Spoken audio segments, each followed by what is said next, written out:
So then Pharaoh has this dream, right? Actually, he has two dreams. One of them is he's standing by this river, and a cow comes out of this river. It's like a super fat cow, and then 6 more come out, and they're all super fat. But then these really ugly fucking cows, like 7 more, come up, and they eat the other 7 cows. But they're still skinny and gross. And then Pharaoh wakes up like, holy shit, that was a terrible dream. I'm going to go back to sleep. And he goes back to sleep. And he gets like 7 fat ears of corn grow out of the ground. And then 7 ugly-ass ears of corn grow out of the ground. And then the 7 ugly-ass ears of corn eat the 7 fat ears of corn. How does that even work? But anyway, then the Pharaoh wakes up again. He's like, holy shit, can anyone interpret this dream for me? But no one can, for some reason. So then his butler finally remembers the guy who like got him out of prison, and he's like, "Oh, dude, I remember there's this guy in prison who's like president of the prison named Joseph, and he can interpret your dreams like super well." So Pharaoh's like, "All right, get me Joseph." So Joseph comes out, and Pharaoh's like, "Okay, what does my dream mean?" And Joseph is like, "It's so fucking easy. It means that there's going to be 7 years of like really fat harvest, and then there's going to be 7 years of famine. Do you really need to ask me this?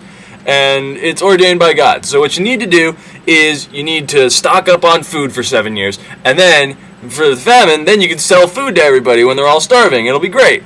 And Pharaoh's like, "That is fantastic advice. You are now Pharaoh, basically. Except I'm going to be Pharaoh, but you're going to have all my power." And Joseph's like, "Sweet."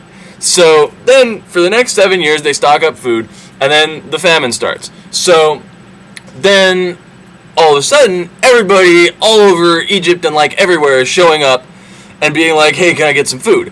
And one group of people that shows up is all of Joseph's brothers. And they show up and they're like, "Hey man, we need some food." And Joseph immediately recognizes that this is the dudes who beat him up and shoved him in a pit and then sold him to Egyptians like 9 years ago or something.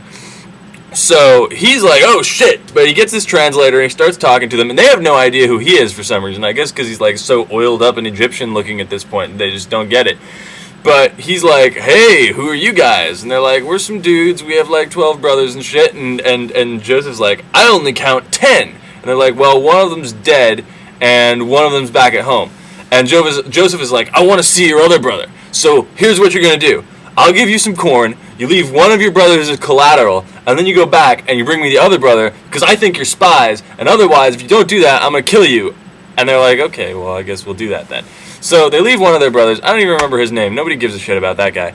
But then, like, clearly, even his brothers do not give a shit about him. So then Joseph fills up their bags with corn, and they all leave, and they get to an inn, like, outside of town, and they open up the bags, and all of their money that they were supposed to pay for the corn is still in there, and they're like, "Holy shit, god damn it, he's gonna, like, think that we stole all of his money, and so we should never come back." So they go back to their kingdom, and they find their dad, Jacob, and Jacob is like, "Hey guys, what's up?" And they're like, "Well, not much, we just left one of your sons back there, and apparently forgot to pay for all the corn that we took." And Jacob's like, "Holy shit, guys, why did you do that? That's so many mistakes." And they're like, "Well, okay, we can solve all of it if we just bring your other son, Benjamin, over there and give him to the Pharaoh." And Jacob's like, "That doesn't sound like it solves any problems at all." And they're like, "No, trust us, it will." But they argue about it for a really long time, and during that time, they eat all of the corn. And then they're like, "Well, shit, now we have to go back. So here, give us Benjamin." So Jacob gives them Benjamin. They go all the way back to Egypt, and they go up, and they find Joseph, and they're like, "Here, we brought the other brother." And Joseph's like, "Oh, nice, it's the other brother. Hey, you guys want some bread?" So then they have some bread, and they're like, "By the way, dude, it looks like we forgot to pay you for all this corn." He's like, "Nah, it's fine, I got your money. That's just some random money that you found in your corn. Sometimes we got money in our corn. It's like money corn. It's crazy."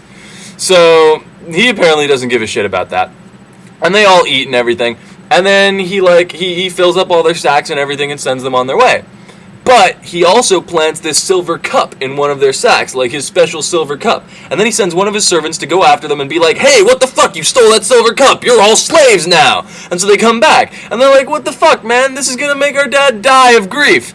And Joseph finally feels really bad about this random tomfoolery that he's doing, like using everybody's sons as collaterals for everybody else's sons and everything. And he's like, "Okay, guys, I got a confession to make. I'm Joseph." And they're like, "Holy shit, we thought we killed you." And he's like, "Nope, no you didn't. And I'm way more successful than you could ever hope to be. So suck on that."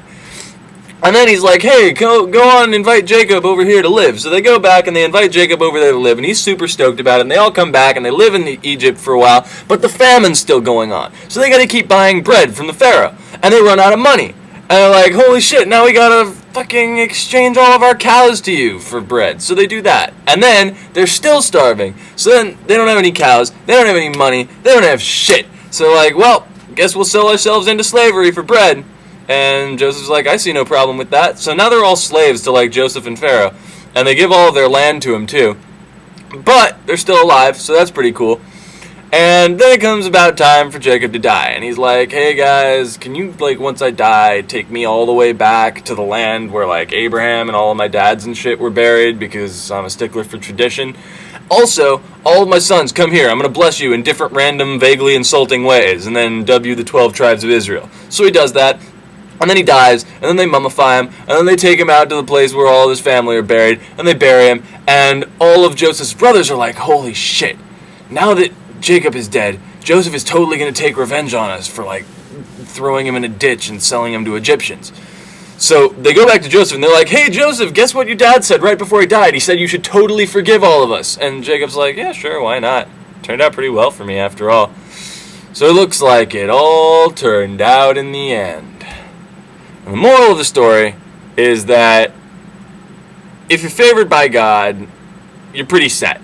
You're going to have a whole bunch of kids, and everything you do pretty much gets forgiven, including fucking people to death, incest, random murder, tricking people into chopping off their dick skin and then killing them, stealing all their stuff. The list goes on and on. And if you're not favored by God, all of those things are going to happen to you. So good luck. The end.